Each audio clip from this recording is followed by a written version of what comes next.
Well, good afternoon, everybody, and welcome to Walk-Ons and Game On CENLA. And as you can see, we have a little bit different set tonight, but my name is Chuck Perkins, and joined with me is always Mr. Will Norris from BWS Sports and the absolute Reverend Primetime himself, LaMar Gafford, on the far end. So I'm just going to be kind of a talking head, not much tonight, because I'm going to be dealing with the the business side of it, yes.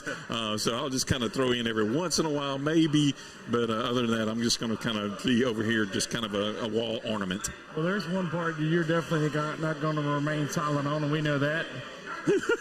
We got one little segment you definitely want to be a part of, my friend. I look forward to it.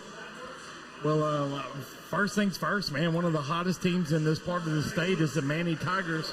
LaMar was out at LaMar was out at Menard Friday night. The Mannies rolled on Menard 50-13. Yeah, and then that game was pretty much, again, getting a chance to see what Manny has to offer here. They flexed their dominance pretty much early and often in that game. Tackett Curtis did a pretty good job in engineering their team, but I really liked what the cousins, London Williams and Trent Williams, did in that game. They both ran for over 200 yards. Trent ran for 4 touchdowns. London had a touchdown as well. Tylan Singleton, he ran back at the interception for a touchdown, had another interception in the ball game, and it just looked like business as usual pretty much for the Manny Tigers. Well, Jamarlin Garner had a touchdown return as well as off an INT. So when your defense scores 2 touchdowns, that just shows you how good they are. But to create that many turnovers in a game, you're bound to be successful. Yeah, absolutely. And their defense was pretty much clicking on all cylinders all throughout the whole game. They had a shutout pretty much all the way into like the fourth quarter when Menard scored a couple of touchdowns with Braden Byers. But outside of that, they played lights-out defense. They kept the Menard defense offense at bay, forced turnovers, timely turnovers whenever they needed to, and pretty much came out with the win there. Yeah, and we didn't talk about James. He had 180-something yards the other day and 4 touchdowns. So another one of those running backs in that stable with Coach Jess Curtis that can just run the ball all over the place where Tackett's not forcing to throwing it. But the Williams boys combined for 412 yards, 5 touchdowns. If you can do that, you're going to beat just about anybody. But when you look at their remaining schedule, they go up to Lakeview this week. And they got Bunkie left, so not really a big test left for the Manny Tigers. Yeah, not really a tough test there. So as far as their power ratings, it's going to move down a little bit. But all what Jess right now is focused on is just trying to win games, trying to get these guys sharp into the playoffs. And I feel like that they're probably not going to be tested anymore into the playoffs. No disrespect to Bunkie or Lakeview, but I think they should pretty much handle those teams, and then they should get ready for the playoffs at that point. And I think it gives Coach Curtis the opportunity to work in the second-tier guys or even the third string, get those guys reps, keep everybody healthy. But then if somebody does go down, these guys have seen experience in Week 9 and 10 where if they're called on next man up, they're ready to play in any game situation. I joked with him also. It seems like every single year he has a Williams at running back, and I'm like, Coach, how many more Williamses you have? He promised me, this is the last one I have. This is the last one I have. And I'm like, okay, Coach. But, it's just crazy that they continue to find great running back play. And like we said, Jeremiah James, that was a guy that everybody was talking about this season. And, of course, and then now Trent Williams coming up in here, too. They got a stable of 3 different running backs, and, it's just every single time he just plug and play, and they pretty much do all the same thing, run hard and score touchdowns. Yeah, you don't have to worry about Tackett's dropping back 15 times trying to throw for 200 yards when you got those guys. He can run a little misdirection or a play-action pass, and then you've seen in the Vols game when the money was on the line, Tackett took the ball to the house and got the game-winning touchdown. So it's not that he can't do it. It's just when you hand the ball off like that, you don't have to do it. And he pretty much said the same thing. Like he said that those guys there, they were pretty much good for him and everything. And, it's a big help for him to have those guys in the backfield to take the load off of him a lot easier. I totally agree. And I think when the playoffs roll around, them first couple of rounds won't be a whole lot to it. But like we've talked about for about 8 weeks now, once those playoff pairings are set, we know about Rose Pine, the Vols, definitely Manny, Amit, some of those teams. So and not to forget Loreauville, I think they're still undefeated. Yeah. But when those teams the brackets come out, these quarterfinals in Class 2A could be some of the best high school football games played all year. Yeah, as of right now, it looks like we got Amite at number 1, Manny at number 2. We got Avoyelles at 3, Louisville at 4, General Trask at 5. This is a team that made it to the semifinals. North Cattle at 6. They're very athletic. Port Allen's at 7, and Jonesboro Hodge at 8. And I think it's going to be pretty much like you said, it's going to be a bloodbath once we get down to the quarterfinals, and that's definitely when the playoffs begin here. Yeah, and General Trask is another one of those teams still undefeated. They had a big win on Friday night, and then we mentioned all them. You haven't even said Rose Pine yet because they're dropping in at 10 behind a really good Red River team. Absolutely, and those two teams, we can't forget about them. We can't even forget about Mangum, too. I mean, they're at 11, and this is a team that has great tradition. So I think once we get down into, after the top to 11 teams pretty much, I mean, that's the top 11 here in 2A. I mean, that's definitely cream of the crop right there. And Doug's texting wanting to know that it's top 10. But anyway,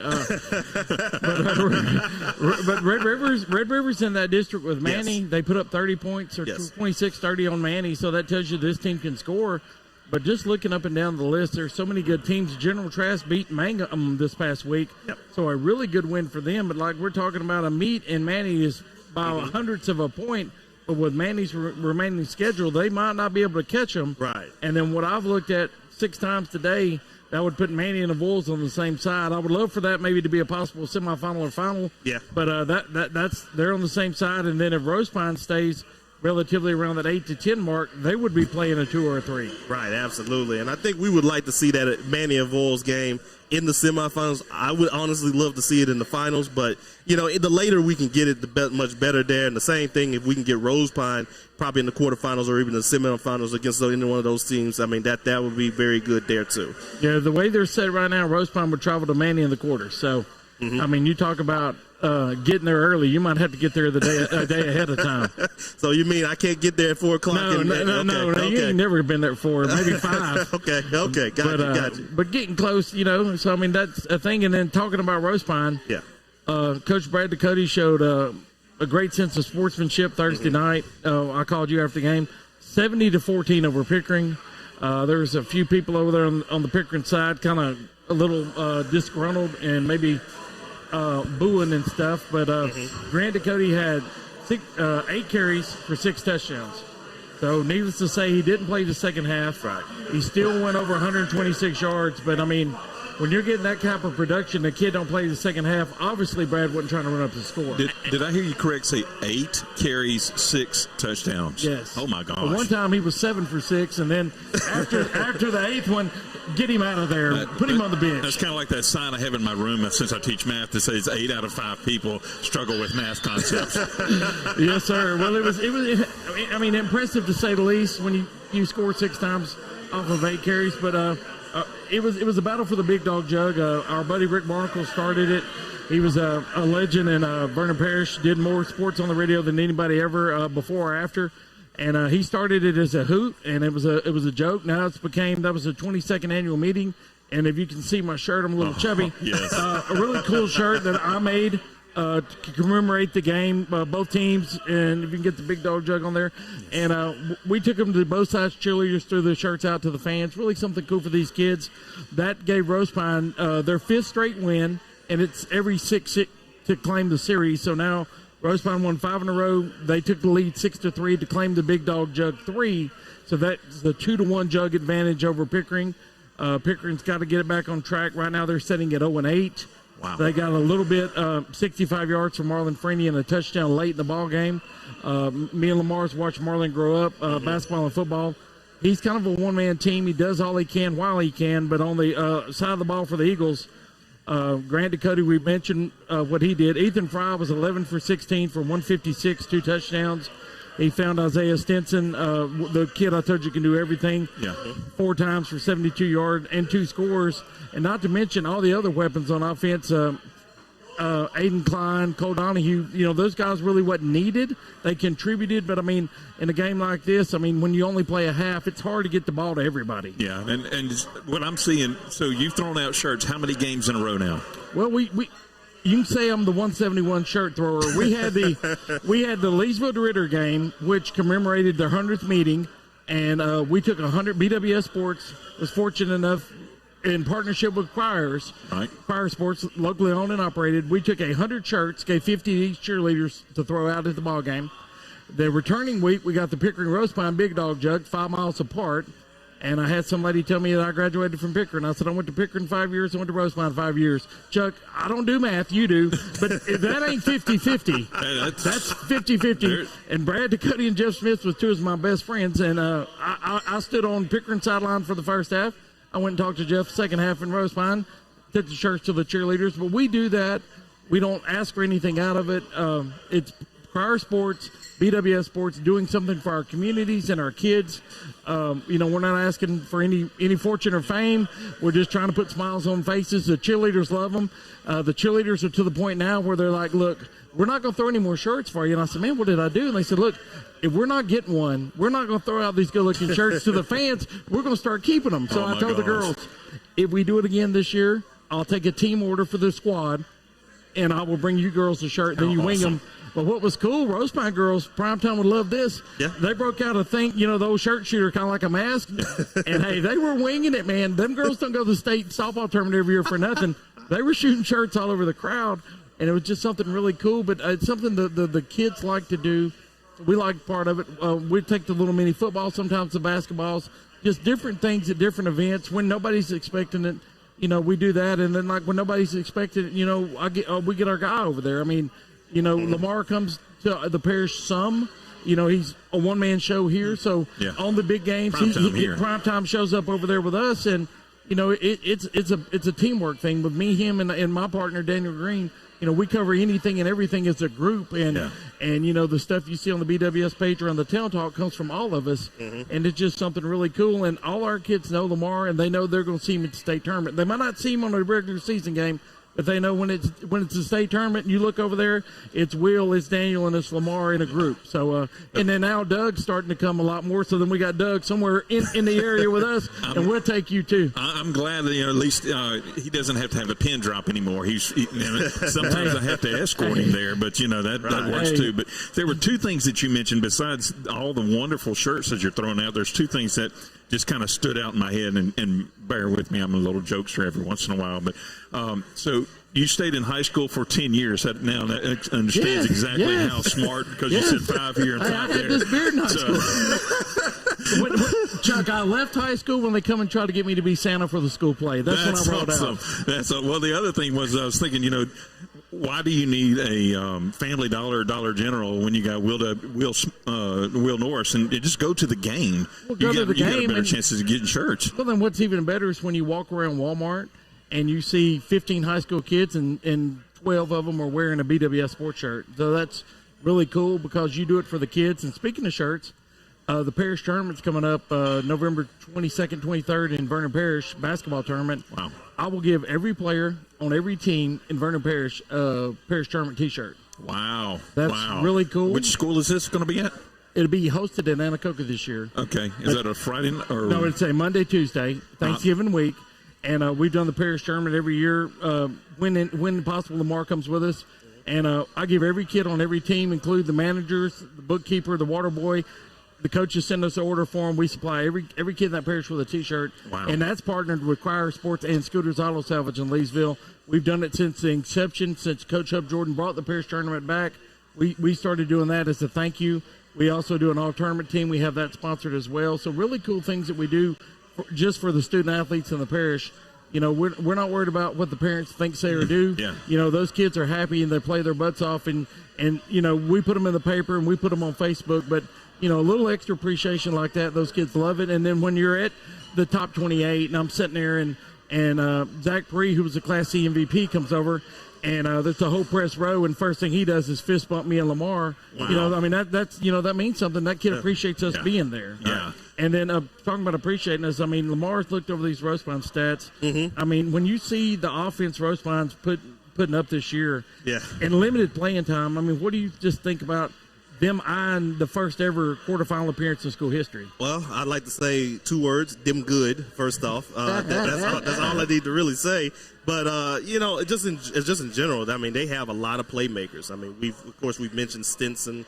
Of course, we've mentioned the Cody. Of course, we mentioned Fry. But you know, we also got other guys like Cole Donahue. I mean, one of the better tight ends here in this area. You know, he's a guy that can also catch the ball a little bit more, catch the ball for them as well. So Rose Pine has a lot of different guys out there on offense that can score at any given time. And it's pretty much a balanced effort there. But also, we got to talk about their defense. Their defense is also really pretty much lights out, too, because they've been performing well this season, and that's a big reason why they're 7-1 right now. Yeah, Braden Troll, Michael Woods, Jake Smith had a pick the other night. Some of those guys on the back end of the defense have been playing really good. The offensive line's been protected. And then Aiden Klein, the new kid, you know, he's been punting and kicking the ball. I mean, it's just an all-around good team effort for the Eagles, and I think that come playoff time, I'm saying it now, I think they're going to make the quarterfinals, which has eluded them in school history, but I think they're going to the quarterfinals with a chance to win. And then another team that we're talking about having a great chance to win in advance a while ago was the Grant Cougars. Yeah, I mean, they got themselves a big win, 28-14 against Caldwell Parish. I think this is their first district win in quite some time. So, you know, shout out to coach over there for doing that, Coach Dylan Barrett for doing that. And, you know, he's got those guys performing well. He's got those guys really going well and all that different type of stuff. But, you know, they've had a lot of injuries so far this season. And, you know, Jackson Hedrick, he's been the guy now that's been out in the quarterback and helped them out. I think he had a touchdown pass in this last game to help them out and get that win there. But, you know, like I said, they had a lot of injuries this season, but it's just been once again next man up here. And they got a shot of possibly hosting a home playoff game if they can win 1 or 2 of their next games here. They got Slaughter Charter coming up. That's a 1A school out. That's non-district for them. And then they also have a game against Buckeye to close out the year. So those 2 games there, that can really help them out and help out their seeding. Me and you both thought the Buckeye game may determine whether they have a home game or not in the first round of the playoffs. And I think that'd be really good. When you lose your quarterback and keep doing what you're doing, I think that's wonderful. And another team that bounced back, we talked about DeRidder lost 49-41 to Leesville last week. They hosted Bolton this week, got back on their winning ways. 47-12 win over the Bears. Wow. Darian Castile and Ronnie Crosby combined for 316 yards and 6 touchdowns. Good gracious. Ronnie Crosby, man, is lights out. That kid is phenomenal. Against Leesville, he took a kickoff to the house. Against Bolton, he took a punt to the house. I mean, a great all-around back. And then Zamarian Silas ran for 130 and passed for 211. And you know, he did his part, but I mean, it wasn't a whole lot to do against them Dragons. That defense stepped up and played really well against them. I don't think Bolton's going to have a chance to get in, but if the scenarios go right, Ritter's still not out of the chase for the district title, right? Absolutely. I mean, they could still, if they could get some help here, I mean, especially if Tioga gets that win against Leesville in Week 9, that really opens up a lot of things. Because now, if the Ritter comes them in there, and of course, Tioga beats Tioga in Week 10, we have a 3-way tie here, and you know, anything goes there. Yeah, if Mr. Chuck's Indians pull off that dub, then the game at DeRidder could be a 3-way tie for first. And you don't get the district point anymore, but for competition in this district, it's really good. I know we got Coach Robbie Causey supposed to be coming on with us in about 10 minutes. We'll get to talk to him, and we'll talk about the Tioga game. Another school I wanted to mention real quick before we take our first break, South Beauregard, still on that bad losing streak. But against St. Louis, Coach Hudler started 6 freshmen on defense, and Ethan Jerkwad had 82 yards and a touchdown. Cooper Cole rushed for 66, a touchdown. Christian Wold had a passing touchdown to Bryce Deason. So these kids hadn't quit on Coach Hudler. They're still busting their butt. But when you're in Class 3A starting 6 freshmen on defense, all I can tell you better get the Knights now, because in the future you're not going to get them. So we can take our first break of the night, and we're going to see if we can get Coach Causey on here. He should be calling in any moment. That sounds great. So, yeah, we're going to go to our first break of the night. This is Game On CENLA, folks, and here's some message from walk-ons. It all started with a sketch on a napkin, an idea created by 2 walk-on bench warmers. And after 10 years of hard work and perseverance to turn their dream into a reality, it's the #1 sports bar in America. Welcome to Walk On.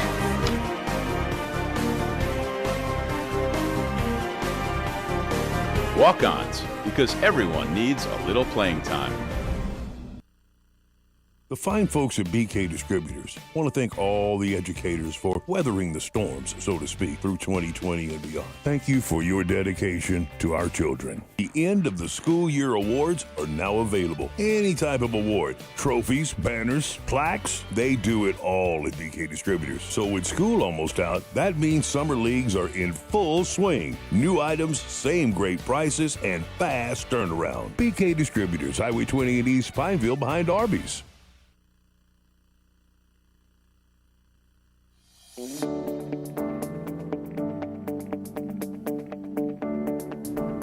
From the second you step in our front door, we work with each client individually, taking the time to understand their unique lifestyles and their wishes and their needs. When we search through properties for you, it's more than just a number of bedrooms or a zip code. It's about your life, and that's what's important to us. We work with you until we find that home of your dreams.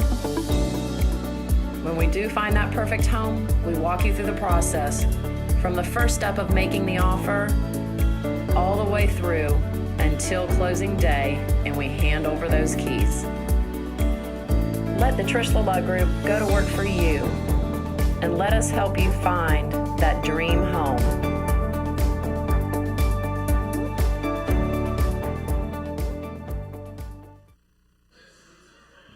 And welcome back to Walk-Ons. We're live here from Walk-Ons. This is Game On CENLA.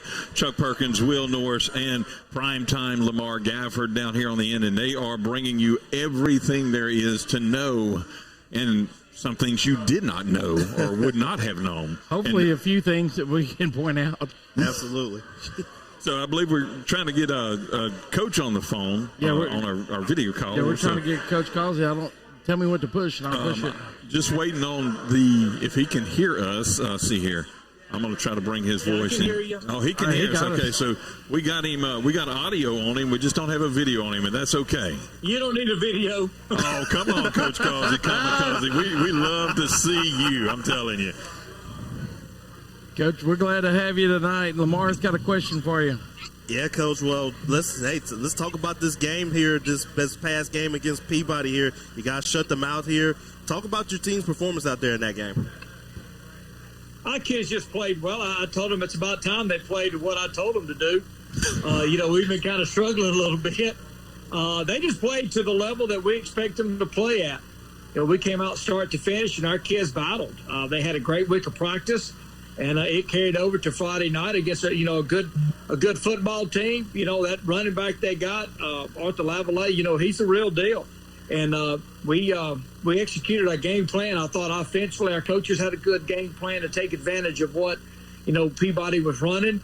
I reminded them what it was like in 2019 when we went over there. I said, we take nobody for granted. We respect everybody that we play and the coaching staffs and the kids because they work just as hard as we do. And I thought our kids bought into that message this past week. Coach, I thought it was impressive. Arthur only had 71 yards rushing. Your team gave up 83 yards. I saw a bunch of your boys throughout the week.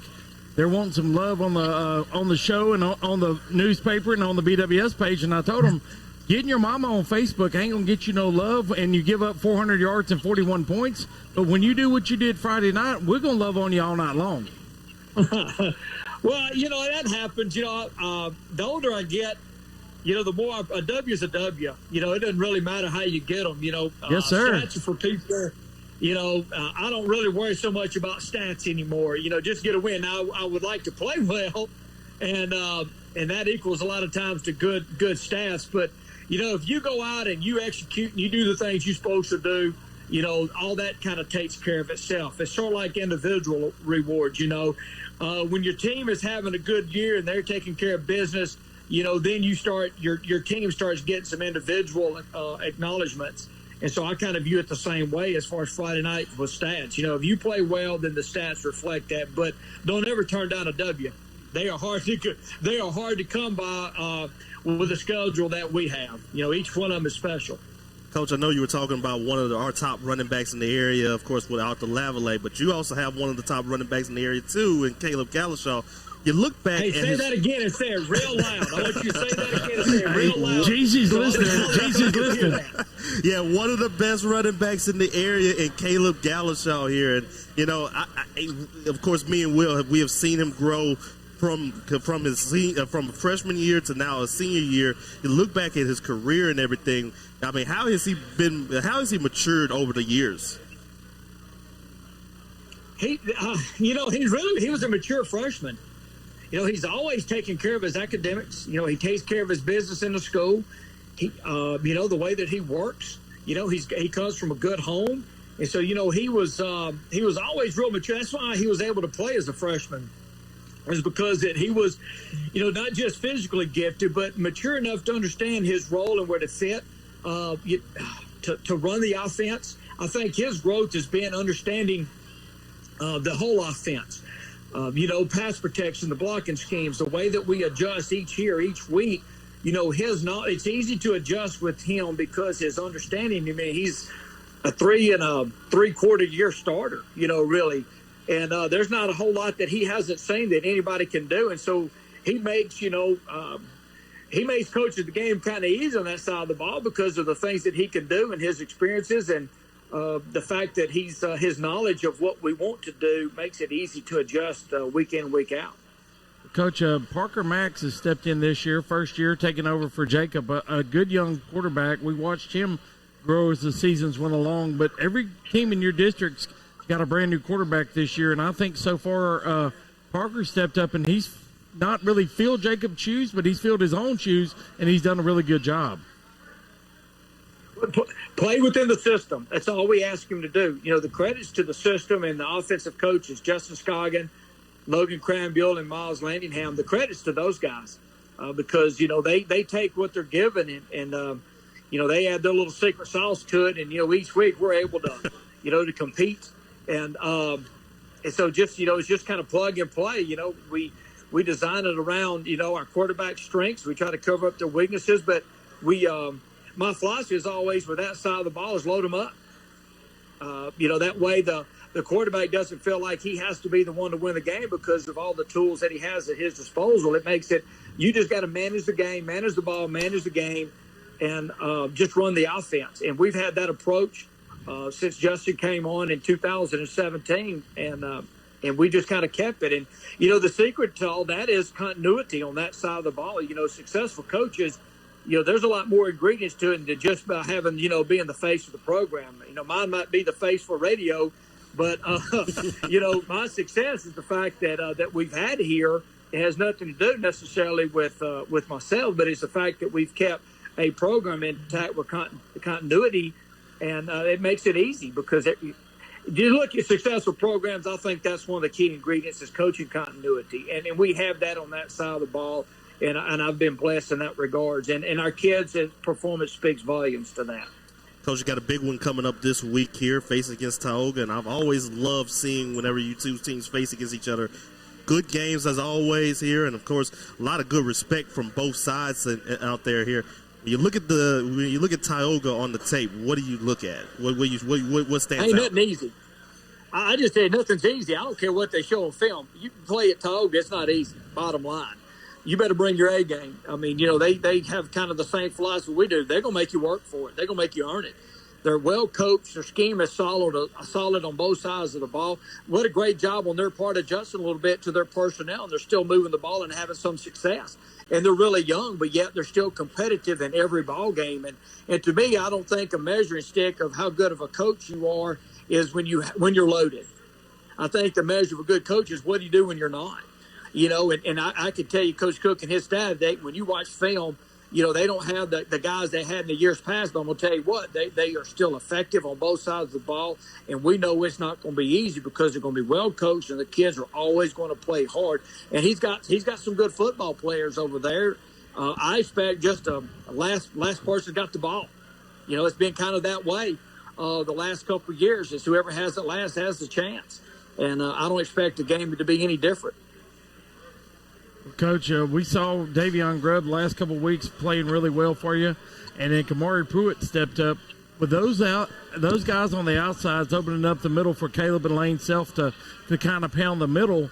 But on the defensive side of the ball, Caden Beeler's had a lot of tackles. Frank Ford Jr., former athlete of the week, had some nice tackles this week. Just talk a little bit about your defense. Nathan Mawai stepped up on a couple big plays last week.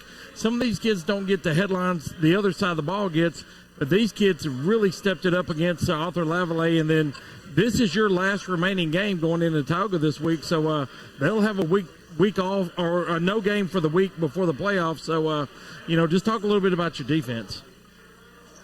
Well, the kids, we knew that was going to be an area we was going to struggle early with. We'd lost a lot of guys, especially up front, trying to find the right mixture. I felt like our strength would be the back seven. Some of those guys are having to play both sides of the ball as well. So I think, as the weeks go along, we've gotten a little bit better.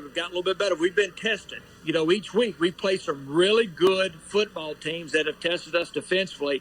And starting midway the third quarter, it kind of clicked against the Ritter, where they got like, yeah, coach, that's my fault. Yeah, coach. They start to understand where they fit, and they realize, hey, this is where I'm supposed to be. And from that point on, we've played really good defense. Whereas I told them that's my expectation, is to play at that level all the time. And it'll give us a good chance to win football games. And they really have bought into it. I'm starting to see a little bit better attention at practice and preparation. So I've been pleased with them. Listen, we've won more than we lost. And so a lot of credit has to go to both sides of the ball as well as our kicking game. But our defense has fought hard, knowing they don't have quite the guys that the offensive side of the ball has. But our kids still go out, and they're tenacious.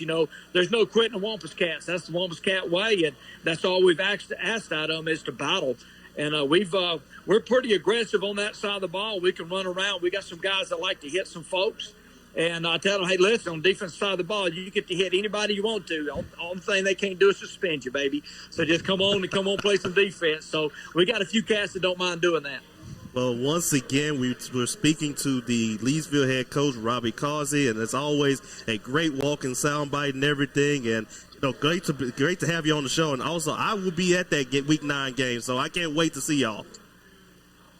Well, I don't know if you're bad luck or not. We'll have.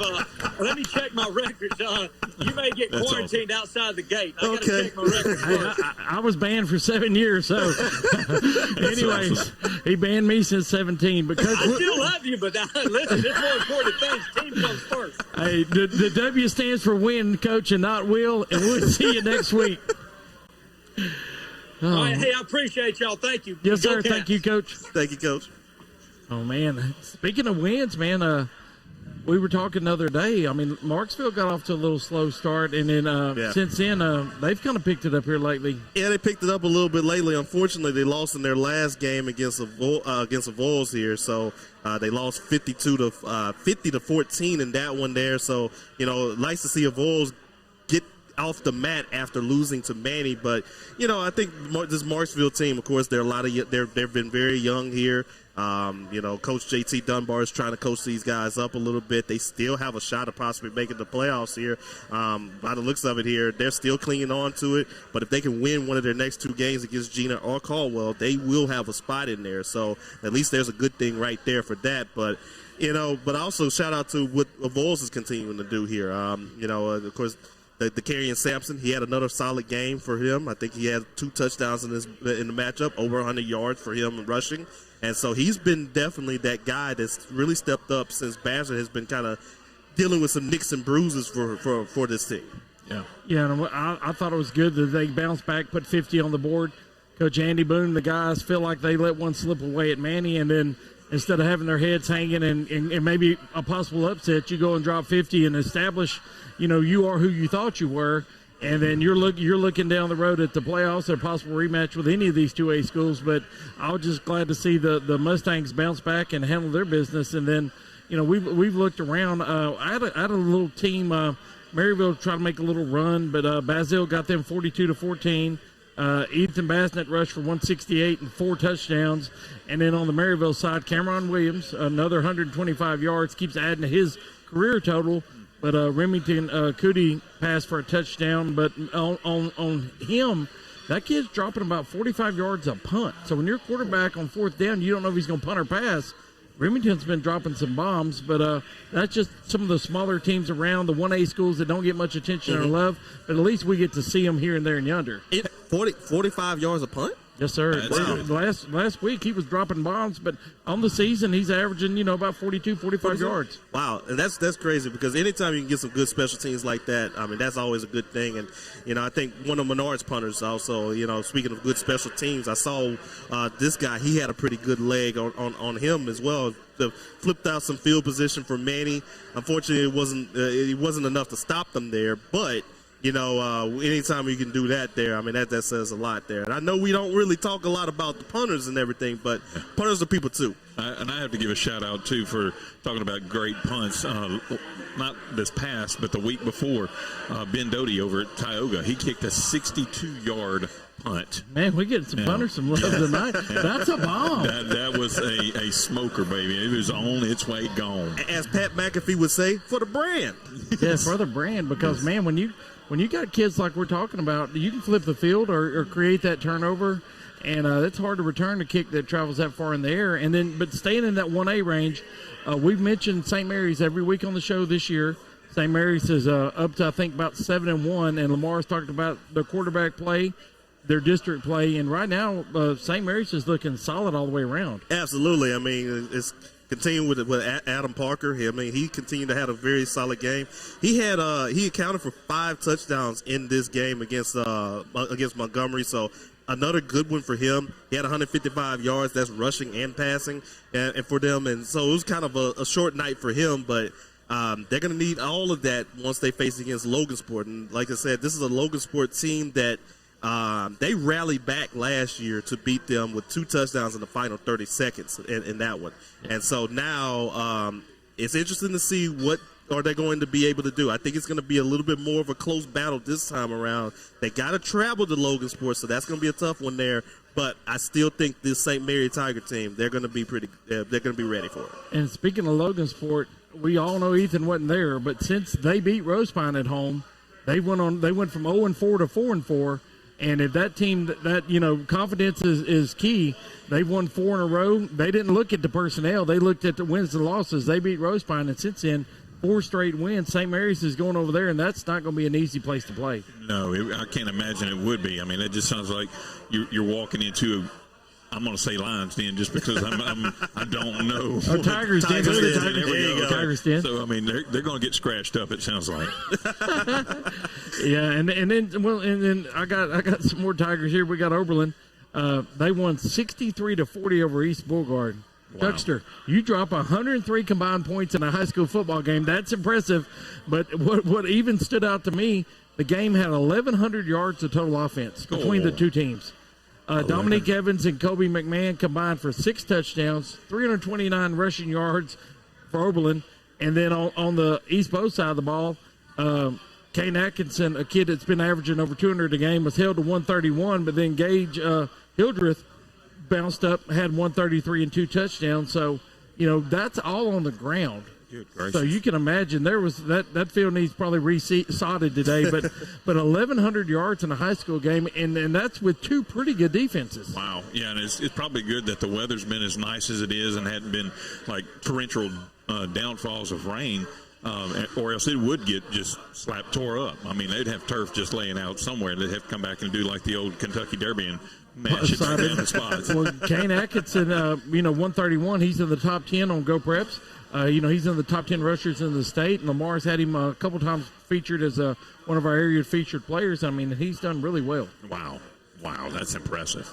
And then who'd you have next? Yeah, one of our other teams here. I also want to give a shout out to Pineville getting a win against West Washita, snapping their streak here and keeping their hopes alive here in that one. They won 34-13 in that matchup. Jalen Whitty, 13 for 17. He had 130 yards, 3 touchdowns. Bruce Jackson, though, great game for him, 227 and 2 touchdowns.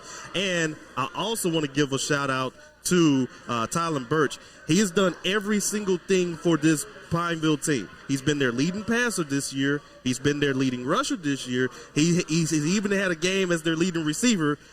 he stepped up on defense. He had 8 tackles, 3 for a loss here. So this is a guy that can definitely play anywhere out there. I can't wait to get a chance to talk to Coach Bell about that this week when we have our coaches show at Menard here. And it's just like he's been able to do everything. Like he was the starting quarterback for them this season, but then they moved him to H-back, and he's just been trying to, I guess, tinker in what he's going to do. Yes. The kid's done everything all year long, but another feel-good win for the Rebels. Yeah, another one. I mean, absolutely. And now they're 3-5 here. I mean, they get a chance to get that district win. This is the second straight year they got a district win because they beat West Washita here.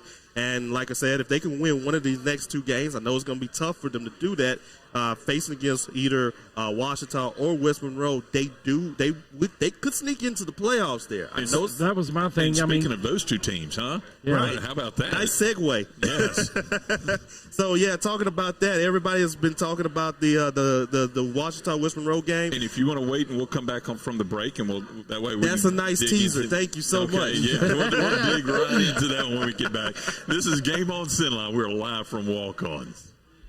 Now, ladies and gentlemen, are you ready? Security Sporting Good wants to tell you all camo is 50% off, and it's fishing season. In the red corner, it's Powerhouse Combo, Zoom, and Lose. And in the blue corner, seasoned veteran Abu Garcia. These 3 name brands will take care of all your fishing needs. Plus, Old Town Kayaks are coming soon. Need a handgun? In stock, Springfield, Sig, Glock & Smith & Wesson at Security Sporting Goods, 2220 Memorial Drive, Alexandria.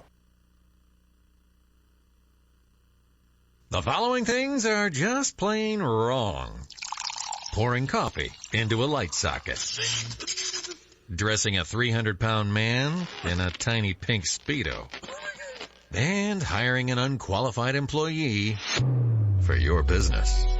Express Employment Professionals in Alexandria is here to assist you in hiring that right employee or helping you find your perfect career. Apply online at expresspros.com/AlexandriaLA. In Central Louisiana, you might see me at the ballparks or soccer fields, or we might cross paths at the grocery store. I'm your local Farm Bureau insurance agent, your local expert when it comes to protecting what you love and depend on. I'm Jason Hawk. Learn more about how Farm Bureau insurance can save you time and money. So talk to Hawk at 318-791-HAWK and let me help you protect your biggest investments. Real service, real people. Farm Bureau Insurance. It all started with a sketch on a napkin. An idea created by 2 walk-on bench warmers. And after 10 years of hard work and perseverance to turn their dream into a reality, it's the #1 sports bar in America. Welcome to Walk On.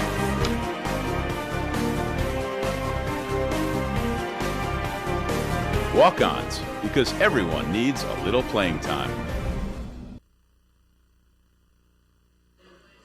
And we are back live from Walk-Ons with Game On CENLA. Myself, Chuck Perkins, Will Norris, and LaMar Gafford, talking all things football. So when we last left off, right before the break, we were started talking about some 5A competitions. Yes. And we're a talking little streak action. A little streak action, yeah, but not like Ray Stevens, the streak, right? No. One of mine, I went to college with a guy that ended up being a professional wrestler. I know Doug gives us the JYD references, but, The Undertaker had a long, impressive streak at WrestleMania, and even a little right there with him was the West Monroe Rebels winning 100 straight district games, but yes. Lamar's got an update on that. Yeah. At least they got to that 100 mark, and so did they get to 101, Lamar? Absolutely, and I would like to continue to say this. Last time they lost a district game, I was a sophomore in high school when I saw my Bird Yellow Jackets defeat the West Monroe Rebels 22-19 at Lee Hedges Stadium. What year was 2002. Oh, wow. That was in 2002. Okay.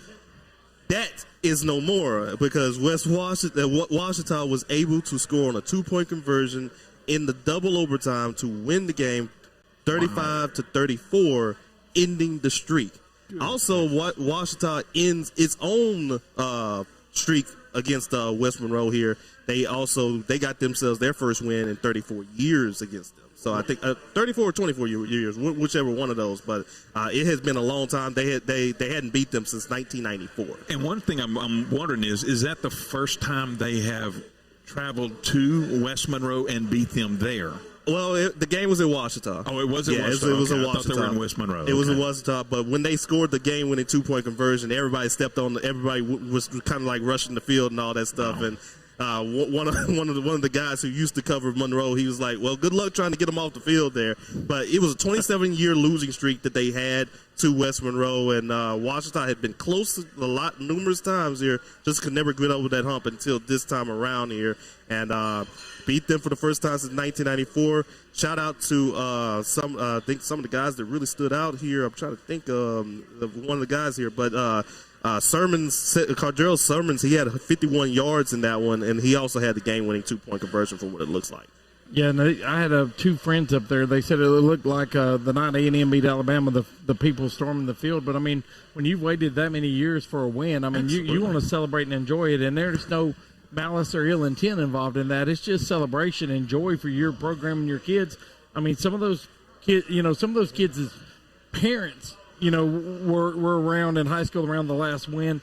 So for it to come a generation later, I mean, that just tells you how good West Monroe is, but that just shows you on any given night. We personally thought that Ash might be the team to get them, but it just happened to be a week later. Yeah, absolutely. And, that really jumbles up this district standings right now because Ruston's 3-0. They're leading the district, but they still have a game against West Monroe in Week 10. So there's still an opportunity that we could have a 3-way tie in that district between them, Washita, and West Monroe. But, oh, by the way, the Trojans still have to play against Washita, so they could also find their way still in this race. Pineville's 1-2. West Washita is 0-3, unfortunately, but there's still a lot of action in this district here. Yeah, we were up at in Ruston with Ash and Ruston ball game, and it was an exciting game. It really was. I don't know. It was just so much going on. It was a back and forth. It was really close. And then just kind of towards that last part of the fourth quarter is where Ruston was able to get two extra scores on the board. And but before that, I mean, there was a point I think going into the fourth quarter is when Ash actually took the lead from Ruston at that point. And it was just a back and forth. It was a crazy exciting game. Well, we talked all year about how tough District 5-2A or 2-5A was, and I mean that district shows it. And we talked early in the year about Ruston. Now that they're up to around 7 in the Sports Writers poll, we talked about them all year, and how they could beat anybody in the district, and it goes for everybody. But that district alone, they may have 3 or 4 teams make the quarterfinals depending on how the bracket, because that district is just a bear. I do anticipate that they're going to, all of those teams are going to go deep into. Right. If they make the first playoffs, they are going in deep into the playoffs. Absolutely. And you look at it right now, I mean, Washita is number 11. Ash is number 12. West Monroe is number 14. I think even Ruston, they're up at number 3 right now. So anytime you have 3 of the top 14 teams in the district, that definitely tells you how strong this district is. And we can't even forget about, Pineville's hanging around there at 35, but they still got a chance of making it to the playoffs. West Washita, they might be 41, but they've been playing hard despite the injuries that they've had. So, it's, again, top to bottom, tough district no matter what happens. Yeah, and there's so much that can happen once it starts coming to a close. We got Week 9 coming up, Week 10 right after, and there's so much that can happen. Who knows, a team get knocked out for some reason, and then somebody's got to step up.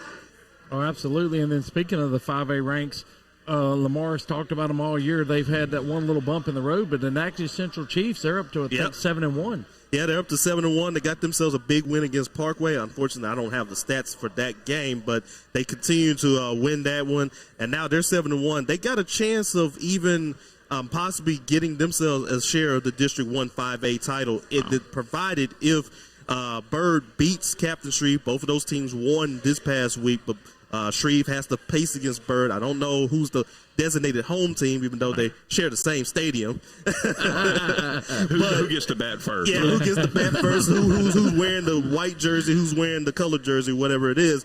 But if Byrd can beat Captain Shreve in that one, then that means here Captain Natchez Central would still be in line, provided they win their next 2 games. They have to face against Hardin in Week 9 and Benton in Week 10. If they can win those 2 games out, they got a chance of at least having a share of that district championship. Wow, that's impressive.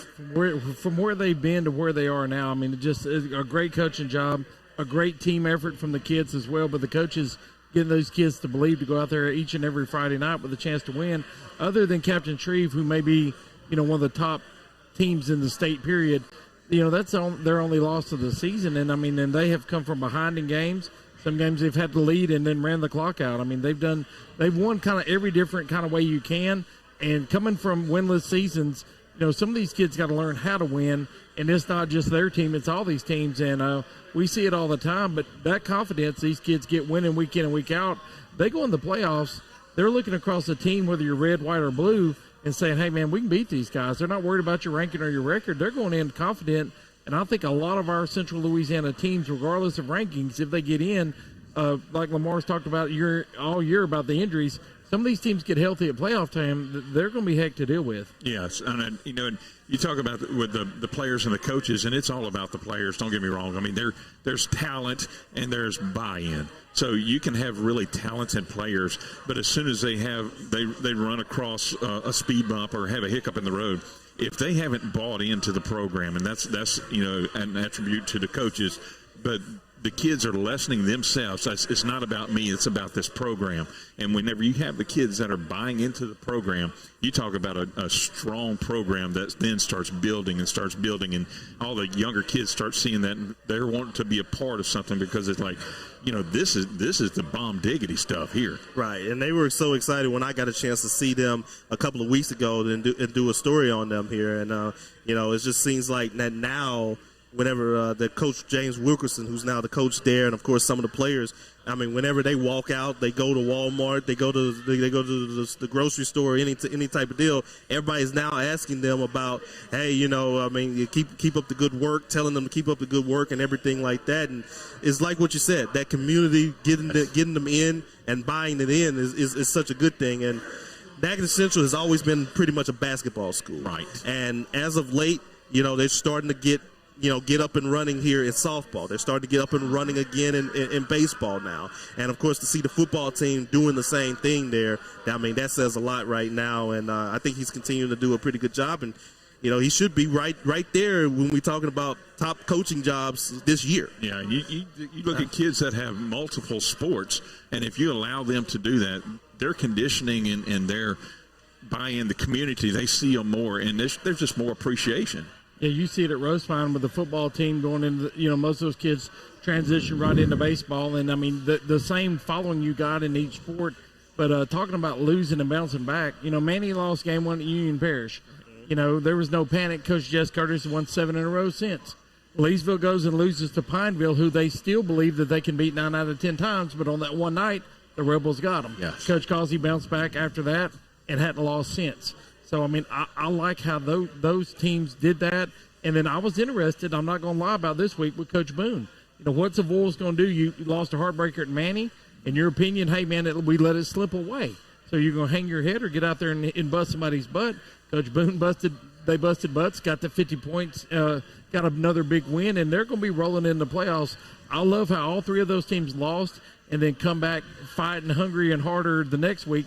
And, just a true testament, like you say, to the program, to the buy-in, what the kids believe. Coach Causey preaches the Wampus Cat way. What is the Wampus Cat way? Well, you got to be a Wampus Cat, and you got to be on that field and one of them kids out there to know, and you got to be in that locker room and in that field house. And those kids go out there and do it every day. And they have as many fans some nights at practice afternoons as they do at games.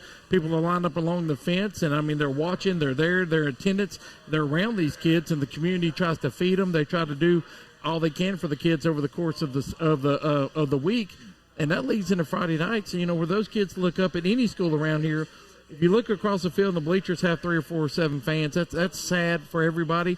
But when me and LaMar go to these games, and the bleachers are full, the track's full, there's chairs in the bleachers, there's people in back of trucks.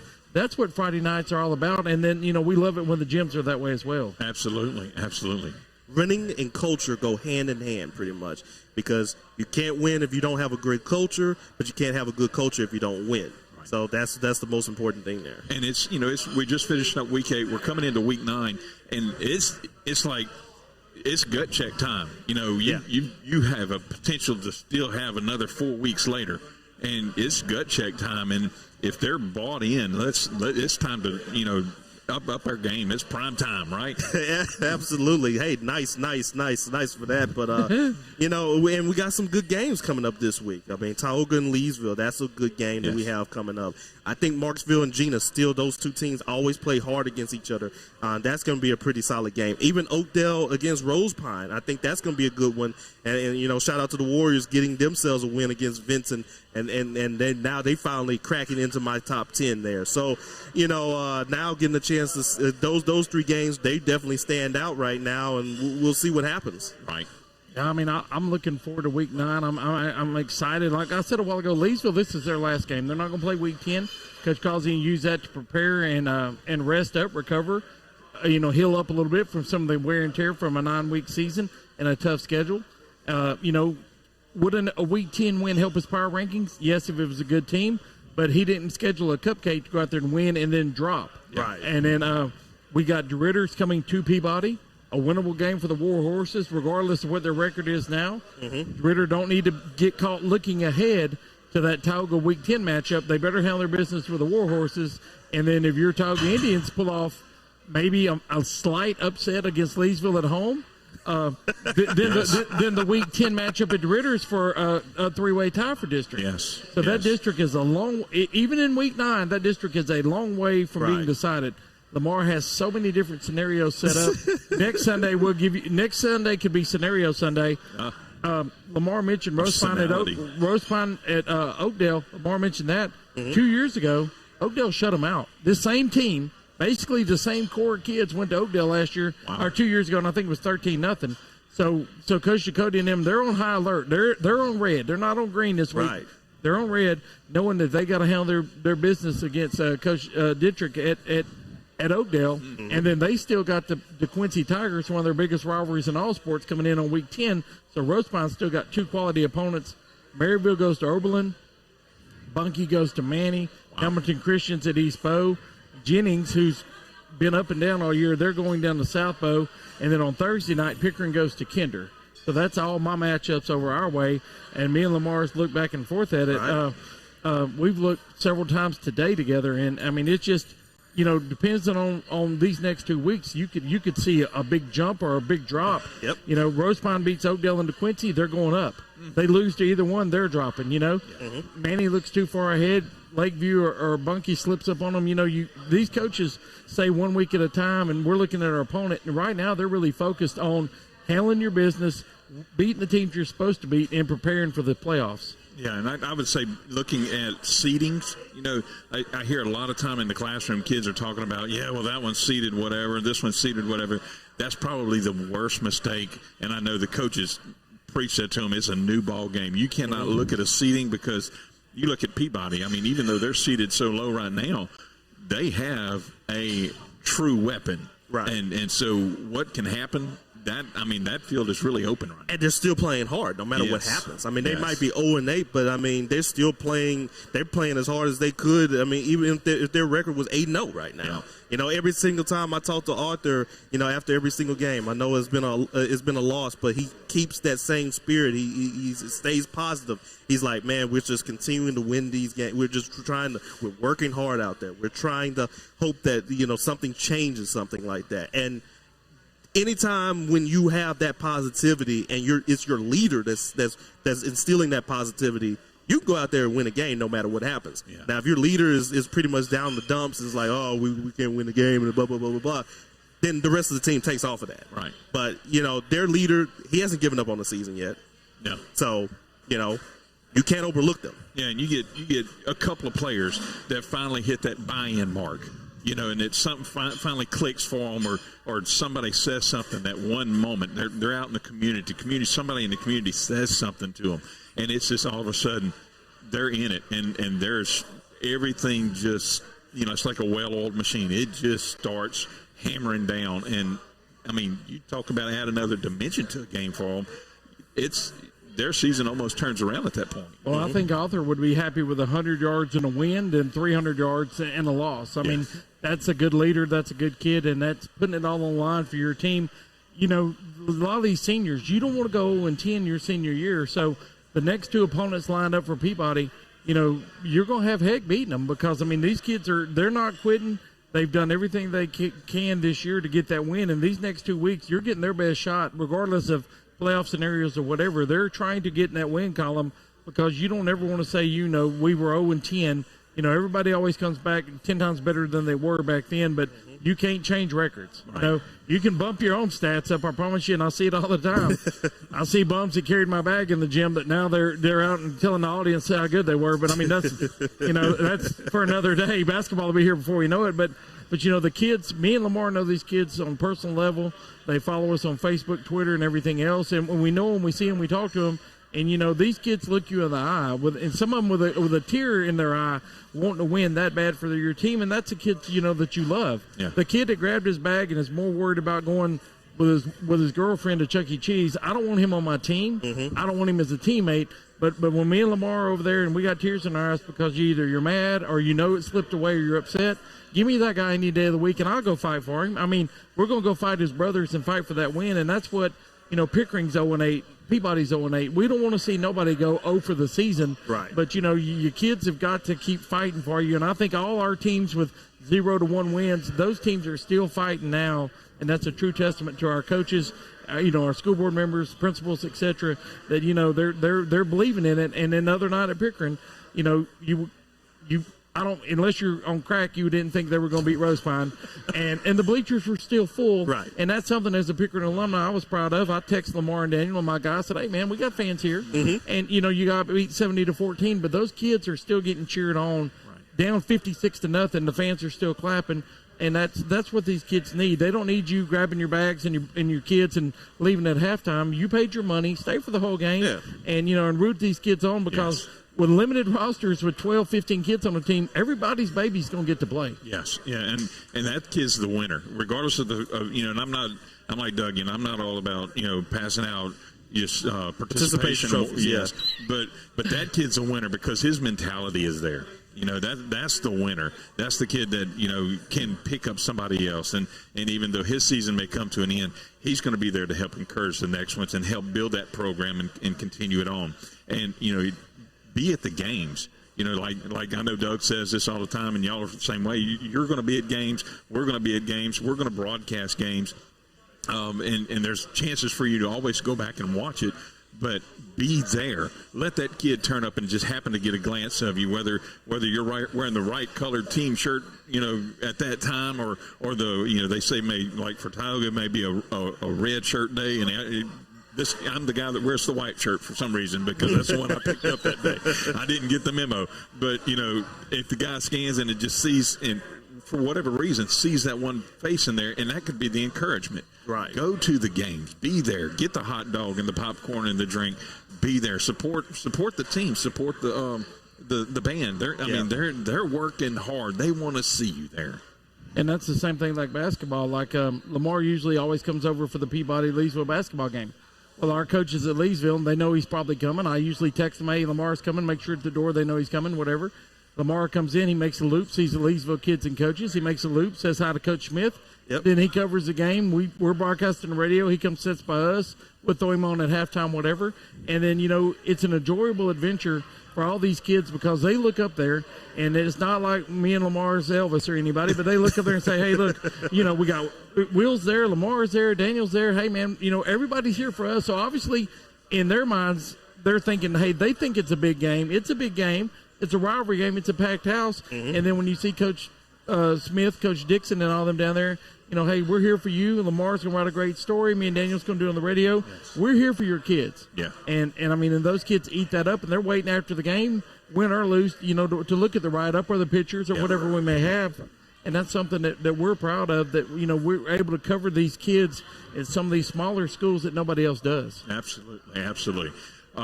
Do y'all want to try to wrap up now, or do we have any more things? I think we still got to talk a little bit about the polls, how they all fared and all that stuff. Yes, I would have to step out on that one, kind of like Doug tries to jump in. I'm going to just step out because y'all are definitely the high-notch folks on those. Are we good on breaks?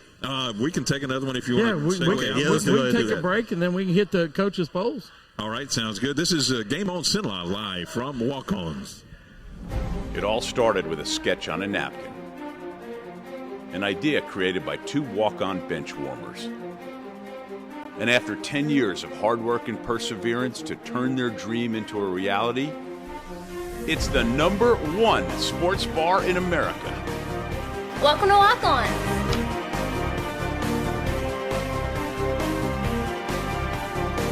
Walk-ons, because everyone needs a little playing time. The fine folks at BK Distributors want to thank all the educators for weathering the storms, so to speak, through 2020 and beyond. Thank you for your dedication to our children. The end of the school year awards are now available. Any type of award, trophies, banners, plaques, they do it all at BK Distributors. So with school almost out, that means summer leagues are in full swing. New items, same great prices, and fast turnaround. BK Distributors, Highway 20 in East Pineville behind Arby's.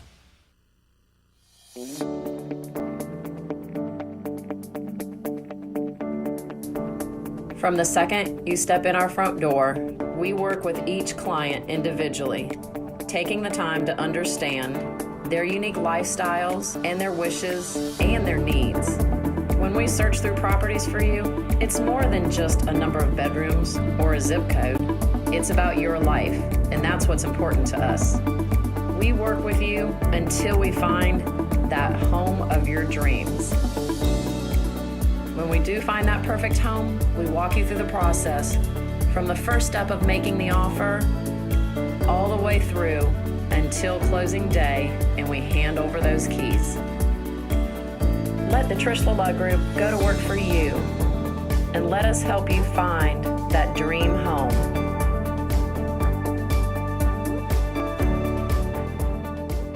Now, ladies and gentlemen, are you ready? Security Sporting Good wants to tell you all camo is 50% off, and it's fishing season. In the red corner, it's Powerhouse Combo, Zoom, and Lose. And in the blue corner, seasoned veteran Abu Garcia. These three name brands will take care of all your fishing needs. Plus, Old Town Kayaks are coming soon. Need a handgun? In stock, Springfield, Sig, Glock & Smith & Wesson at Security Sporting Goods, 2220 Memorial Drive, Alexandria. The following things are just plain wrong. Pouring coffee into a light socket. Dressing a 300-pound man in a tiny pink Speedo. And hiring an unqualified employee for your business. Express Employment Professionals in Alexandria is here to assist you in hiring that right employee or helping you find your perfect career. Apply online at expresspros.com/AlexandriaLA. In Central Louisiana, you might see me at the ballparks or soccer fields, or we might cross paths at the grocery store. I'm your local Farm Bureau insurance agent, your local expert when it comes to protecting what you love and depend on. I'm Jason Hawk. Learn more about how Farm Bureau insurance can save you time and money. So talk to Hawk at 318-791-HAWK and let me help you protect your biggest investments.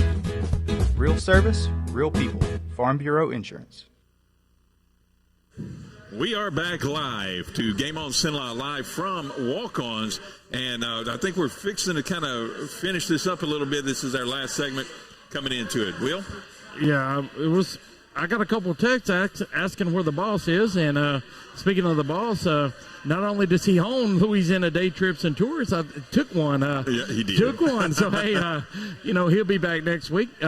Made a trip up to Ruston with y'all Friday night for the ball game. Didn't make it back for tonight's show, but we'll be glad to have him back running the show next Sunday night. And then, we're going to go scenario Sunday. We're going to let you know what everybody's got to do to get in or to move up. So that's really cool. But we got our sports writers rankings that we go through every week, and LaMar's going to start us with 5A. Yeah, let's start things off. 5A here. Catholic of Baton Rouge, they defeated Saint Amant 53-7. Zachary beat Scotlandville 48-32. Brother Martin beat Karen Crow 35-6. Ponchatoula beat Fontainebleau 63-0. Acadiana. Fontainebleau, I believe it is. Thank you. Okay. Fontainebleau. I'm a little tough with some of these names. Okay. I'm sorry. I understand. We redneck it down the best we can. We got Acadiana. They beat Sam Houston 76-14. Captain Shreve beat Hardin 52-14. Ruston beat Ash 37-23. West Monroe, the streak over with. They lost to Washita 35-34 in double overtime. Destrehan, they were off this week, and Jesuit beat Shaw 20-6. So some of the other teams receiving votes, Bird got a win, Natchez Central got a win. So it's going to be interesting to see how does the 5A standings kind of shake up there.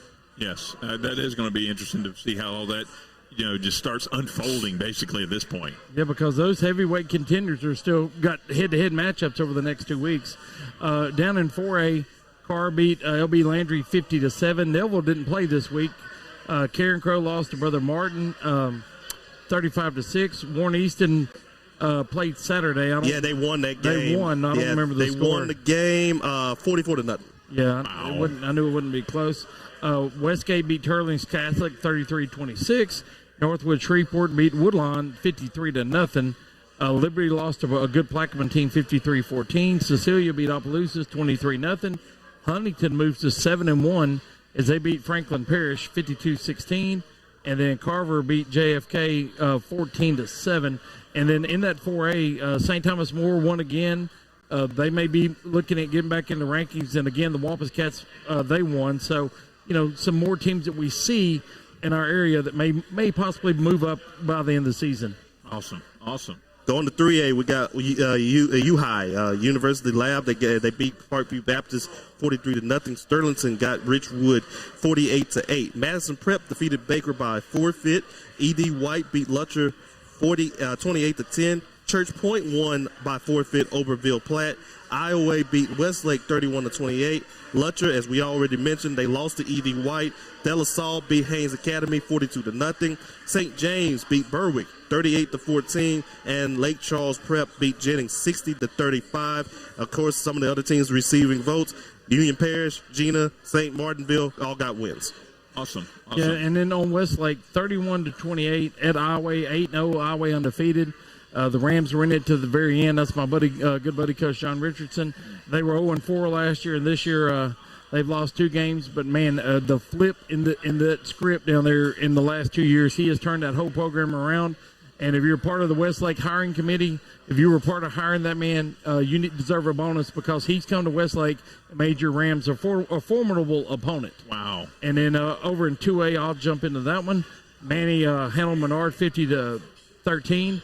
Lafayette Christian beat Port Berry 55-0. That wasn't much of a game. Amit, we talked about them, beat Independence 34-0. St. Charles 51-0 over Cowan. Mangum with that loss, we talked about the General Trask 54-46. So you got a 100-point score in that game, man.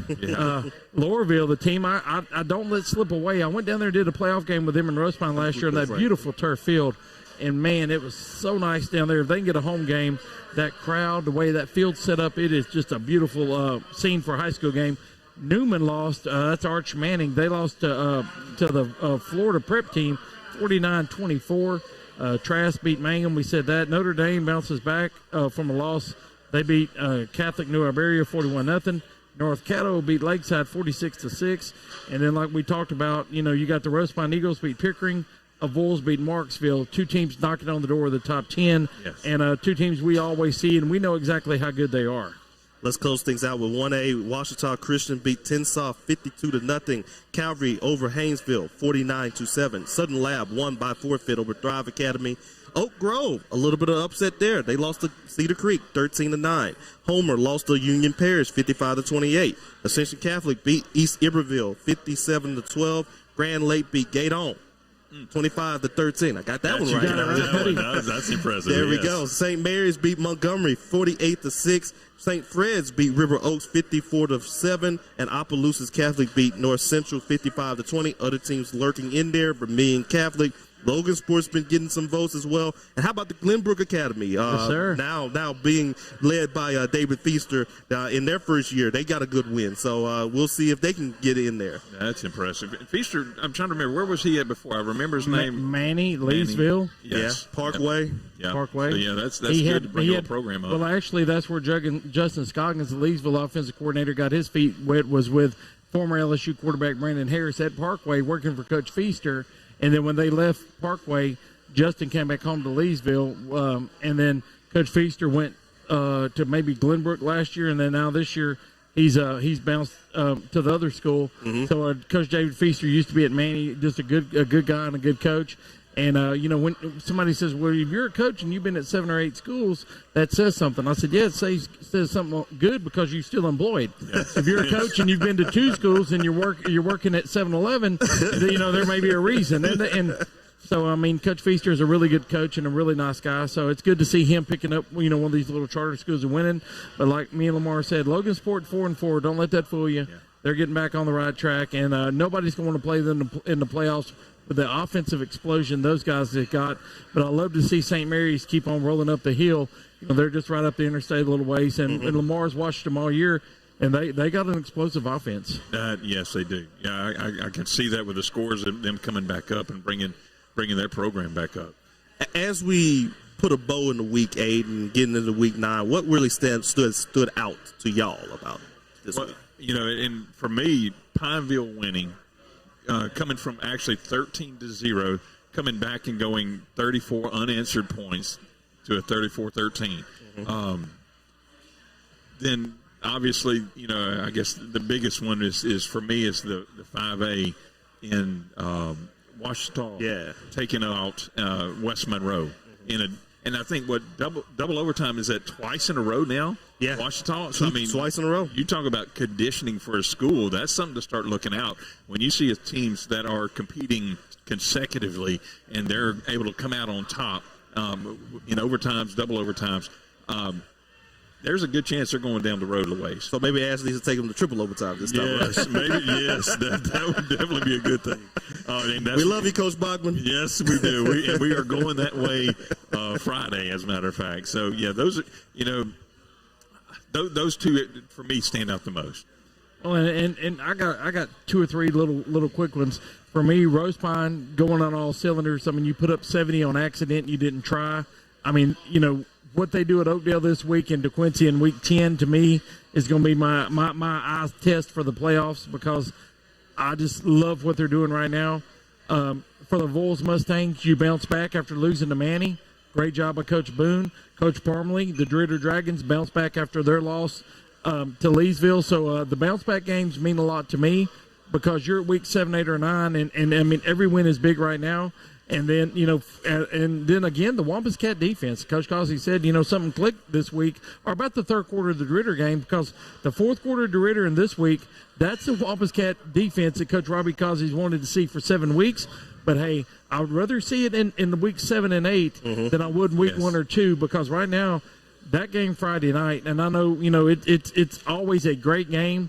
LaMar will be there, and if you're going to the Tauga-Leesville game Friday night, you will get your money's worth. Yes. Whatever team you're for, you're going to get maximum effort from them kids. And I just think that, those 2 teams are really good. And then DeRitter's lurking in the bushes, waiting, kind of like an old school burglar.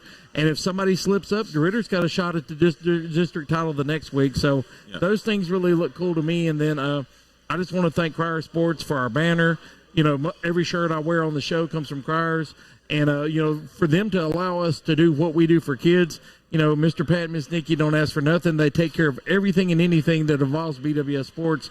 So if you see me wearing it, if you see it involved in anything we do, from rings to trophies to hats to banners to whatever, it all comes from Criers, and we just really appreciate those guys. And, and I just appreciate everything they do for the kids in Vernon Parish, locally owned and operated, and everything I get it at Criers. And one last thing you mentioned, sorry, LaMar, just to jump in there. It's all good. The 8 carries, was it 6 touchdowns or 8 carries, 7 touchdowns? No, he got benched after 8 carries, and he only had 6 touchdowns. On the 8th one, when he didn't score, he had to come out. Was it like, why can't you be 100%? 8 carries, 8 touchdowns. What is the deal here? I told you, I failed college algebra 3 times before I came home and had to take it with Coach Up Jordan online or on campus to graduate it. So I'm not a mathematician, but I do know that Grant Ducote is per touch. Grant Ducote and Caleb Galashaw are probably the 2 most explosive, electric players, because if you go over their touches, Arthur Lavallee's leading the state in rushing, but he may have 50, 60 more carries than these 2 guys, because their coaches have, class. They're not going to beat you 120 to nothing. So those kids might only play 2 3/4 in some games.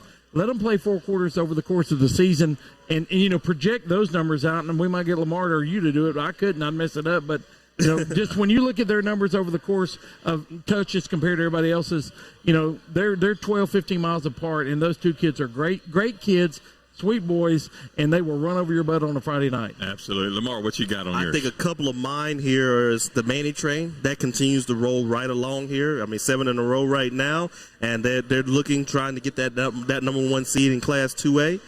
So we'll see if Jess and the boys, they can possibly do it. But, of course, they're going to be a tough team no matter what happens once we get down to the playoffs. But I think another team I really want to shout out is to Gina. This is their 2nd straight week that they've had a shutout. They beat Grant. They beat Buckeye this past week. And so far in this 5-game winning streak, they have only allowed 31 points. Wow. 31 points total in these last 5 games that they've won. So that comes to an average of about 6.2 points per game. And anytime when your defense is playing like that, it's hard to beat. I now know who I should have gone to for math tutoring, Will. He did that so quick. 6.2 points per game. Well, and then when he calls me, he says, "Hey, dude, one to Grant Ducote handoff." So then I know it's 6. I'm just saying, hey, him and Daniels got me all the help I can get, and I think these kids, Gina, just a phenomenal defensive performance since the 1 loss to Neville. And that's Neville. Right. But before and after that, these kids have been on lockdown. And, the Gina Giants, they're not going to be no joke in the playoffs either. And when I spoke to Coach Roark, he talked about that Neville game. He said all the Neville players, they complimented them on that offensive line of how physical they were. Wow. Even in a 20-point loss, they complimented them on how physical they were. Yeah. And this is a team that has an offensive lineman that's going to go to LSU, and Will Campbell. Wow. Yeah. So, you start looking at – what we talked about earlier is that buy-in, but, it's that off-season training. It's to where they're at now, because there's all of the off-season is where you're getting paid off now. Mm-hmm. To be able to stick your neck out and continue to just go in there and pound through and continuously just show up and play out and show out, I guess, every day. That's just amazing. Well, that's your summer weightlifting program, your strength and conditioning coaches, and then those 2 days when you're out there burning up and it's 120 degrees heat index. Now it's paying off for you, because when the other team's tired in the 4th quarter, you got that extra gear, like you said, those 2-3 overtimes. Hey, they're still coming at you. And then, like Coach Boone said last week on the show, or 2 weeks ago on the show, the toughest team's going to win in the end on most nights. And then, our Central Louisiana teams is as tough as anybody. Okay. Mm-hmm. Yes, indeed. Well, I do have a question for both of you. So since this is coming, doesn't you? Okay. I knew it was coming. Man. I've been waiting on this one. So if you have to pick a game this week, and one in particular I'm going to bring up, but I'm going to go ahead and let y'all delve off into the one that give me a couple of picks this week, what you're looking at for games, matchups. I'm thinking, as far as some of the games, some of the standout games, I think Rose Pine's got Oakdale. I think that's going to be a solid one there for that one. Trying to look, I think Gina's got Marshville. I know Marshville's going to come out there and pretty hard and face against them. But I think Gina's got the more talented team there. I will say, though, this game between Tioga and Leesville, it's going to be very close. Sorry, Chuck. Got Leesville. Well, I'll go with yours.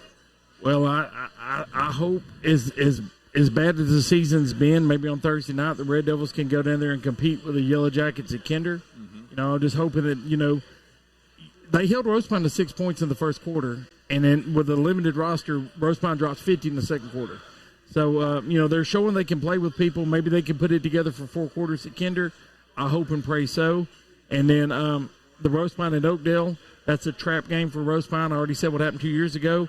Rose Pine got to be careful, but I think they will prevail in the end, but it could be a tight one. And then on the Wampus Cats at Tioga, the way that defense played last week, if I was on the fence by watching that defense last Friday, I'm going in a close one, and maybe the last team that had the ball, to quote Coach Causey, I'm taking the Wampus Cats by a few against your Tioga Indians. Well, I'm sorry, I don't have any cookies for y'all tonight. But I mean, from a Tioga Indian fan, what do you think about it? So, I used to coach with Tioga. I worked with Coach Cook over there, and there's absolutely no doubt in my mind they're going to do everything they can to prepare for him. Caleb Galashaw is definitely a weapon, just like with Peabody. They've got weapons there, and Galashaw is definitely seasoned. He's had and continues to churn out numbers and continue to perform and have great performances. So there's no doubt that there's going to be some scoring going on. Yeah. Okay. So could there be injuries that might hurt a team that would not? I think Tioga's quarterback got hurt sometime in the second quarter, and I hope he's okay. I hope it was just something minor, and that he's able to come back, because Sellers is phenomenal. He has dimension to that program with being able to run, and I'm going to tell you, that kid is not scared to put his head down and get at it. So him coming back, being in that game, I think that's going to be a deciding factor for me. And so I'm just going to, at this point in time, I'm going to see Sellers coming back and being at practice this week and being ready to play. And I believe it's going to come down to about a 2-point game. But I am definitely picking my Indians over the Wampus Cats. Sorry, Kamikaze. I love you. But, I'm going with the Indians on this one. Well, I think if you're a sports fan and Friday night you want to watch a football game, that would be the one I would attend. Whatever it costs to get in, it'd be well worth it. And and you're going to enjoy a good high school football game. Absolutely. Any final thoughts, guys? I know we just kind of covered that, but any other things? No. If you're a Rose Pine Eagle fan, I know my boy Chaz is going to have that game on 105.7 for you. I know our buddy Rich Dupree is going to have the Tioga game, as well as KJ in our local area. So if you can't make it out to the games, which we would love for you to be there, there's several radio stations, and I'll try to post links to all of them for all the Friday night matchups, because you got 2 weeks left before the playoffs.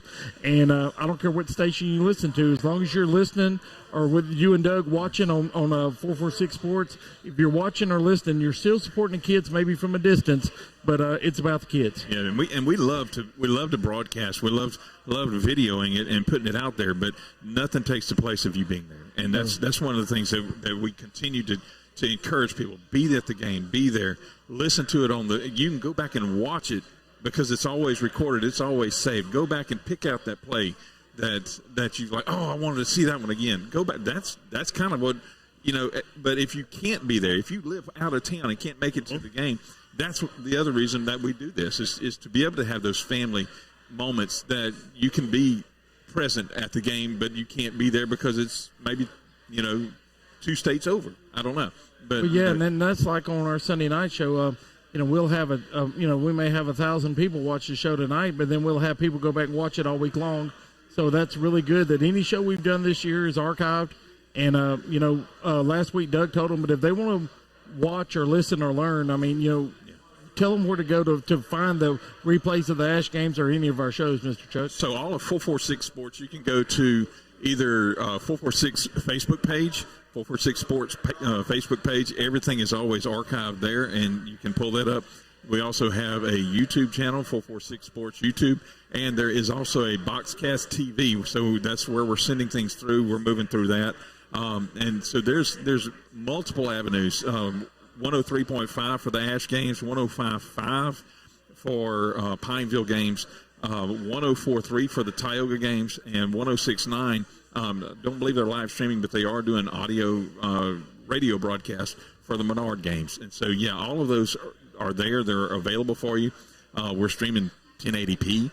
I mean, we're getting good quality stuff now, and we've I've worked out a lot of the hiccups that I've been having. So I say hiccups or issues. Internet is always one of those things you have to try to figure out how to do, because that's the only way to get it there. Yeah, and then we post on the BWS Sports page. We posted in the Leesville Leader.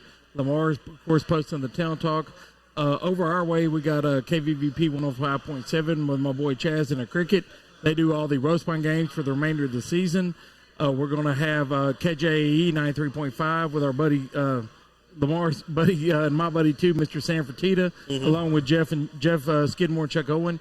Those guys do our area. So between all those stations and all those people, there's no excuse not to be listening on Friday nights. And then I got a couple people texting me, how in the world you don't know Lamar's Twitter? You've lost your mind. But Lamar, give a little on Facebook. We're BWS Sports. Doug and Mr. Chuck are 446 Sports 446 Sports on Facebook, and then give them your Twitter, because I ain't Twitter nobody. Absolutely. You can follow me on Twitter at LaMar Gafford. That is my name, all in one word. And once again, that is LaMar Gafford on Twitter. So yes, indeed. So guys, I appreciate it. Just allowed me to be a part, sitting up here and being actually on camera this time, and actually, I guess, having a voice more than just mean looks and dirty looks sometimes, I guess. But I appreciate being a part of this. Well, hey, if we didn't do a bad job, folks, you'll see us here next Sunday. And if Doug's got a whole new crew, we'll see you at 7-Eleven. Yeah, that's it. Or I'll just stay in the classroom, one of the two. How about that? From myself, Chuck Perkins, but definitely primetime LaMar Gafford, Will Norris, and again, like I said, myself, I'm Chuck Perkins. I'd like to thank Doug Gann for helping us get all this going and actually starting it, helping us, but getting this going and providing it. But hey, 446, the streaming of the games, and like I always say, we can't do it in Vernon Parish because just of the something else that happened that was a horrible deal for everybody involved. But by what Mr. Doug Gann and along with you have done with the 446 of streaming and everything, in my opinion, Mr. Chuck, I'm a sports man. I do sports 24/7. That's the coolest thing I've seen since Fonzie. And I say this real quick before we sign out, but Friday while we were at the wrestling game, and Friday and Thursday, as a matter of fact, so we were here Thursday night. I've had two people from different schools and different sports events come to me and say, "Hey, how do you do this? What are you doing? What would it take to get this going?" And there's an interest. Now, I'm a techie person. I just like technology. It's like I tell my kids, it's either your best friend or your worst enemy. So if you're trying to get something done and it's not working right, it's your worst enemy. But it can be some great stuff if used appropriately. But this stuff is so much fun, and to make it available and to do something and take these things, these instruments and these tools, and then provide and create a honed product. Here you go. I mean, it's just so much fun. But it was neat to have that. And this Saturday we have the ACEL. They're going to have the volleyball championships at Pineville High School Saturday morning, and then Saturday afternoon, the ACEL is going to have their football championships at Tioga High School, and we will be doing both of those for them. Nice. Oh, that's really cool. We were there last year for several events for the ACEL. I actually did the basketball championships on the radio last year. A great organization, maybe not at the caliber of the LHSA, but a great organization, well-rounded. A lot of great people involved with that, and we're a big supporter of that, as most of their basketball teams all play in our summer league. And I think it's all cool, and I think it's really cool that for me and LaMar, who do this 24/7, for Doug to reach out to us and ask us to come and invite us for Sunday nights. I mean, he could have got anybody, and he got us. He gives us love every Sunday night, and we might not be the best, but we're better than anybody else I know. I tell you, you're the best I worked with tonight. I can promise you that. We are that. Well, again, I'd like to say thank you for everyone that tuned in and watched, and if those that are going to watch it a little bit later, thank you for doing that. Again, LaMar Gafford, Will Norris, and myself, Chuck Perkins. Thanks, Doug Gann, for and hope you get to feeling better. I know you're a little bit down and out, but I hope you get to feeling better, and we'll see you soon. None of this would have been possible without God our Father and our Lord and Savior. 446 Sports is founded on that same principle, the Lord. Y'all have a good night, and we will see you soon. little extra music there.